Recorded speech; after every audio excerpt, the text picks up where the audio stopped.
안녕하세요. 이미정입니다. 제 소개를 먼저 좀 드리도록 하겠습니다. 저는 현재 기업에서 12년 차 된 직장인으로 살고 있고요. 이직을 한번 했기 때문에 지금까지 이제 직장인으로서의 삶만을 살고 있습니다. 제가 오늘 강의하려고 하는 주제가 직장인의 이제 부의 비밀이라는 주제거든요. 제가 이런 강의를 이제 하게 되면 어떤 분들이 이렇게 질문을 하세요. 이런 강의를 하는 강사님은 부자이신가요? 이렇게 질문을 하시거든요. 근데 저는 솔직하게 좀 말씀을 드리면 부자이기 때문에 이런 강의를 하는 것이 아니라 부자가 되기를 열렬하게 소망을 하기 때문에 이런 강의를 한다라고 보시면 되실 것 같습니다. 그래서 오늘은 제가 부자가 되기 위해서 어떻게 하면 된다, 스킬적인 부분을 좀 알려준다기보다는 부자가 되기 위해서 어떤 마인드를 가지고 행동해야 되는지에 대해서 좀 초점을 맞춰서 설명을 드리려고 합니다. 사실 제가 이 부에 대해서 굉장히 많이 공부를 하고 마인드를 재세팅시키고 나서 그 자산을 모으는 속도가 굉장히 빨라졌었거든요.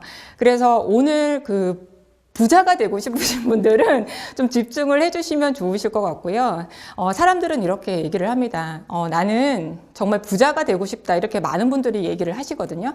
그런데 그 무의식이라든지 이 잠재의식으로 딱 들어가 보면은 부에 대해서 굉장히 부정적인 감정을 가지고 계신 분들이 꽤 많으시다라는 걸 알 수가 있습니다. 그러니까 어렸을 때 어떤 상처라든지 과거에 좀 안 좋았던 기억이라든지 이런 것들이 내가 돈을 모으는 데 있어서 굉장히 장애물이 되는 경우가 굉장히 많거든요. 그래서 오늘은 돈에 대한 나의 어떤 마음을 좀 정화시키고 풍요로운 삶을 살 수 있는 그런 마인드를 갖추는 방법에 대해서 한번 공유해 보도록 하겠습니다. 자, 그러면 첫 번째 먼저 좀 들어가도록 할게요. 돈이 뭔지에 대해서 좀 알아보도록 하겠습니다. 제가 돈이 무엇인가요? 라고 이렇게 질문을 드리니까 어떤 한 분이 이런 얘기 하셨거든요. 허황된 마약과 같다.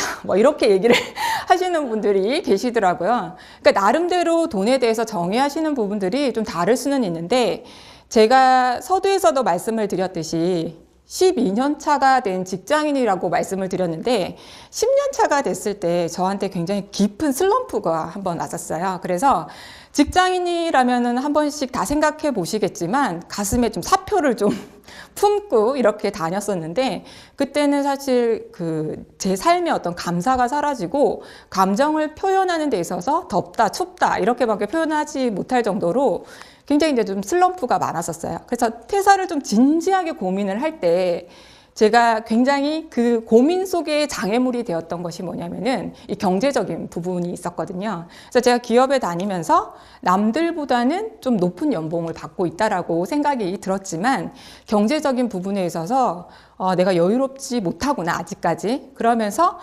결정적으로 돈에 대해서 공부를 하게 되고 돈이 어떤 것인가에 대해서 좀 생각해 보게 된 그런 어떤 계기가 된 것 같아요. 그래서 지금부터 지금 들으시는 분들이요, 돈에 대한 어떤 정의를 명확하게 한번 내려보시는 게 굉장히 중요할 것 같거든요.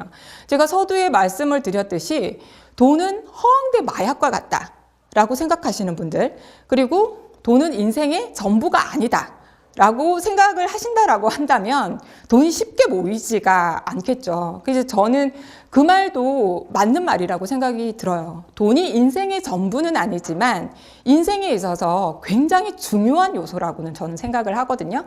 그러니까 가족 간의 어떤 삶에 있어서도 보면은 돈 때문에 불화가 생기는 경우도 굉장히 많잖아요. 그래서 돈이 인생의 전부는 아니지만 중요한 부분이다. 그래서 제가 돈이라는 게 뭘까라는 것을 좀 3가지 정도로 정의를 한번 내려봤습니다. 첫 번째는 뭐냐면요. 하고 싶은 일을 포기하지 않게 하는 힘이다. 이 말은 만약에 들으시는 분들이 집에 자녀가 있는데 부모님께 내가 이게 하고 싶다라고 얘기를 했는데 경제적인 그 여유가 되지 않아서 자녀의 어떤 뒷받침을 해줄 수 없다라고 한다면 그냥 그건 포기를 해야 되는 거겠죠. 그리고 세 번째를 보면은 가능성이 완전히 소진되지 않도록 하는 보루다. 그리고 가능성을 최고로 끌어올려주는 도르래다. 이렇게 표현을 했었는데 사실 제가 10년 차 때 굉장히 고민이 많았다라고 이렇게 말씀을 드렸는데 제가 그때 당시에 뭔가 돈이 들어올 수 있는 자동화 시스템이 있었다라고 한다면 좀 다른 삶을 살 수도 있었고 다른 가능성을 열어놓고 제가 좀 삶을 또 한번 변화를 시킬 수 있지 않았을까라는 생각을 굉장히 많이 했었거든요. 그래서 그게 계기가 되면서 돈에 대해서 굉장히 많이 생각을 하게 됐었고, 내 가능성을 완벽하게 열어놓기 위해서 돈을 좀 많이 벌어야 되겠다, 부자가 되어야 되겠다, 이런 생각을 많이 했었고, 그래서 자연스럽게 돈이 좀 들어올 수 있는 자동화 시스템에 대해서 굉장히 많이 생각을 하고 고민을 지금도 하고 있는 상태입니다. 자, 본격적으로 들어가기에 앞서서요, 저는 이런 질문을 먼저 좀 드리고 싶거든요. 첫 번째는 돈은 누구에게 배웠는가? 그리고 두 번째는 어린 시절 돈에 대해서 어떤 말을 듣고 자랐는지에 대해서 좀 질문을 좀 드리고 싶어요. 사실 돈은 학교에서 배우지 않거든요. 학교에서는 저는 돈에 대해서 1도 배워본 적이 없는데, 대부분 돈에 대해서 이렇게 누구에게 배웠냐라고 물어보면은 부모님한테 배우는 경우가 굉장히 많거든요. 부모님이 생각하는 대로 그대로 이제 자식한테 물려지는 경우가 굉장히 많은데, 한번 생각을 한번 해볼게요. 내가 만약에 옷을 잘 입고 싶어요. 그러면은 옷을 잘 입는 사람한테 가서 코칭을 받아야 되는 거죠. 그리고 공부를 잘하고 싶다라고 한다면은 공부를 잘하는 사람에게 가서 이제 배워야 하는 거죠. 그만한 수준의 사람끼리 만나서는 성장을 할 수가 없는 것처럼 저는 돈도 마찬가지라고 생각을 합니다.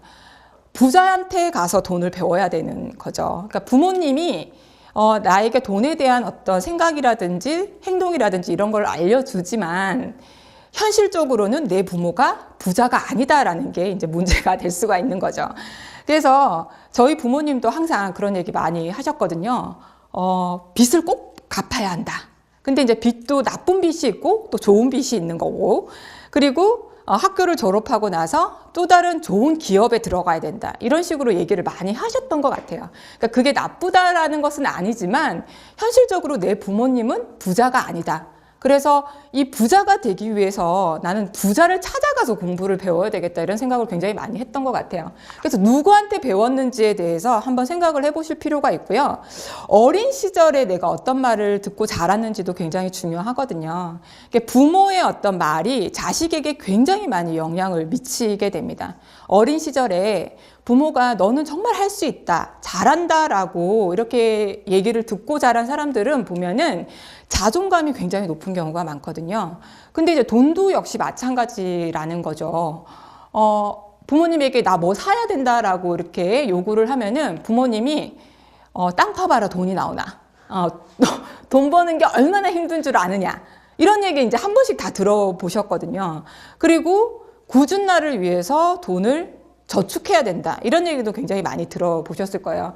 그런데 이런 말이 별거 아닌 것 같지만 사실은 자식들한테 무의식에 계속 자리를 잡는 거죠. 그래서 성인이 되어서도 돈은 굉장히 벌기가 어려운 거고 고통스러운 것이다라는 것이 자기도 모르게 잠재의식의 자리를 잡기 때문에 돈에 대해서 좀 이렇게 긍정적인 감정을 가지는 것이 굉장히 좀 중요한 요소가 될 수가 있다라고 말씀을 드리고 싶어요. 그래서 두 가지 질문을 꼭 하시면 좋을 것 같아요. 내가 지금 누구한테 돈을 배우고 있지? 그리고 어린 시절에 어떤 얘기를 듣고 자랐지? 라고 질문을 좀 해보시면 좋으실 것 같아요. 자, 오늘 제가 교육하려는 내용 중에 가장 핵심적인 어떤 내용이라고 보시면 되실 것 같아요. 돈을 버는 것에 있어서는 스킬도 물론 중요하지만 저도 돈을 벌기 위해서, 부자가 되기 위해서 여러 가지 액션을 취하고 있지만 그 전에 하는 게 뭐냐면은 이 돈에 대한 어떤 마인드를 먼저 세팅을 시키고 시작을 하거든요. 그래서 돈도 그렇고 내가 원하는 것이 있다라고 한다면 이 마인드를 세팅시키는 게 굉장히 중요한 요소라고 할 수가 있습니다. 그래서 우리가 흔히들 마인드가 좋다, 마인드가 나쁘다, 이런 얘기들 많이 하는데 그림으로 제가 좀 설명을 좀 드리도록 할게요. 설명을 드리기 전에 제가 이런 질문을 한번 드려보면 눈을 감고 엄마를 한번 떠올려 보세요 라고 이렇게 얘기를 하면은 엄마라는 글자보다는 엄마라는 얼굴이 먼저 떠오르잖아요. 그래서 마인드를 한번 떠올려 보세요 라고 사람들에게 질문을 하면은 어떤 분들은 막 뇌구조를 떠올리시는 분들도 계시거든요. 그런데 마인드라는 것은 이런 그림으로 이루어져 있습니다. 이게 누구에 의해서 개발이 됐냐면은 1934년 미국 텍사스에서 지압사에 의해서 개발이 된 그림이거든요. 이미지거든요. 지압사는 몸을 치료하는 사람이잖아요. 그런데 몸을 치료하다 보니까 이 사람이 마음이 아픈 사람들도 많은 거예요. 그래서 몸과 마음을 함께 치료를 하니까 이 환자들이 회복되는 속도가 훨씬 빠르다라는 것을 이제 발견을 하게 된 겁니다. 그래서 이제 마음까지 같이 치료를 몸과 이렇게 하게 됐었는데, 그러면서 이 사람을 한번 만나려면 이제 몇 개월이 걸리고 이런 이제 상황까지 오게 됐습니다. 그래서 그 사람이 개발한 한 지압사에 의해서 개발해낸 그림이 바로 이 마인드라는 그림인데, 이 그림을 좀 제가 설명을 자세하게 좀 해드리도록 할게요. 그림을 딱 보면요, 이게 지금 대두 모양을 하고 있잖아요. 그래서 보여지는 신체보다 우리의 어떤 마인드가 더 이렇게 크고 중요하다라는 어떤 의미거든요. 근데 이제 우리 마인드는 어떻게 구분을 할 수가 있냐면요, 크게 두 가지로 딱 나눠서 구분을 할 수가 있습니다. 위쪽은요, 의식이고요, 아래쪽은 잠재의식입니다. 자, 의식은 뭐냐면은 우리가 생각의 마인드다라고 얘기를 하고요. 잠재의식은 감정의 마인드다라고 우리가 얘기를 하거든요. 그러니까 의식이라는 것은 우리의 어떤 생각과 말, 이런 것들을 우리가 의식의 마인드, 의식이라고 얘기를 하고요. 잠재의식은 의식이 이렇게 뭔가 명령을 내리는 대로 바로 비판 없이 조건 없이 받아들이는 것을 우리가 잠재의식이다라고 이렇게 얘기를 합니다. 그래서 사실은 내가 말하는 것대로 생각하는 것대로 이 잠재의식은 그대로 받아들이기 때문에 평상시에 내가 좀 긍정적으로 얘기하고 생각하고 이런 것들이 굉장히 중요한 요소가 될 수가 있겠죠. 내 마음에 뭔가 두려움이라든지 고민들이 많으면은 사실 잠재의식에도 그런 것들이 자리를 잡아갈 수밖에 없기 때문에. 근데 사실 우리는 생각을 굉장히 좀 긍정적으로 해야 된다, 긍정적인 말을 해야 된다, 이렇게 생각을 사실은 하지만 외부의 환경에 의해서 좀 이렇게 부정적인 요소에 노출이 되는 경우도 굉장히 많은 것 같아요. 그러니까 뉴스를 예를 들어서 이렇게 탁 틀어보면은 굉장히 자극적인 뉴스가 굉장히 많잖아요. 근데 실제 삶에는 그런 일들이 그렇게 많이 일어나지 않음에도 불구하고 이렇게 탁 틀면 그런 것들에 노출이 딱 되어버리고, 그렇기 때문에 나의 어떤 자신의 어떤 그 의식을 바로 잡고 가는 것이 굉장히 중요한 그런 어떤 요소가 될 수가 있을 것 같아요. 그래서 의식적으로 뭔가 영화를 볼 때나 뭐 노래를 들을 때도 마찬가지고 좀 이렇게 밝은 노래, 긍정적인 노래, 이런 것들을 좀 많이 이렇게 들어주시면 좋죠. 예전에 제가 그런 말씀 한번 드린 적이 있었거든요. 가수들이 노래를 부르면은 노래 따라 인생이 흘러간다, 이런 얘기 많이 하거든요. 내가 슬픈 노래를 막 부르면은 그 인생이 그대로 흘러가는 경우가 굉장히 많은 이유 중에 하나가 그 말과 이런 것들은 에너지를 쏟는 일이기 때문에 계속 그쪽으로 이제 초점이 맞춰지는 거죠. 그러면서 이제 잠재의식이 그렇게 자리를 잡아가는 건데, 돈에 대해서도 마찬가지로 접목을 시켜볼 수가 있을 것 같아요. 나는 부자다, 풍요롭다, 나는 언젠가는 성공하겠다라고 생각하는 의식적인 생각과 이런 말이 잠재의식의 자리를 잡아가는 거거든요. 그러니까 만약에 직장인들이 부자가 되고 싶어요. 그런데 직장인들이 만약에 내가 이 월급으로 얼마를 벌 수 있을까? 뭐 10억을 벌고 싶어, 30억을 벌고 싶어, 막 이렇게 얘기를 하는데 내 월급으로는 답이 안 나온다라고 생각하고 말해버리면 잠재의식이 그대로 받아들여 버리는 거죠. 그래서 조금 마인드를 열고 내 의식과 잠재의식을 좀 점검을 해볼 필요가 있습니다. 그래서 돈에 대해서 나의 감정이 지금 어떤 상태인지를 반드시 한번 체크를 해보셔야 돼요. 그래서 여기에서 우리가 중요한 것은 이 마인드 중에서도 잠재의식을 잘 생각하시고 접근을 하시는 것이 좋습니다.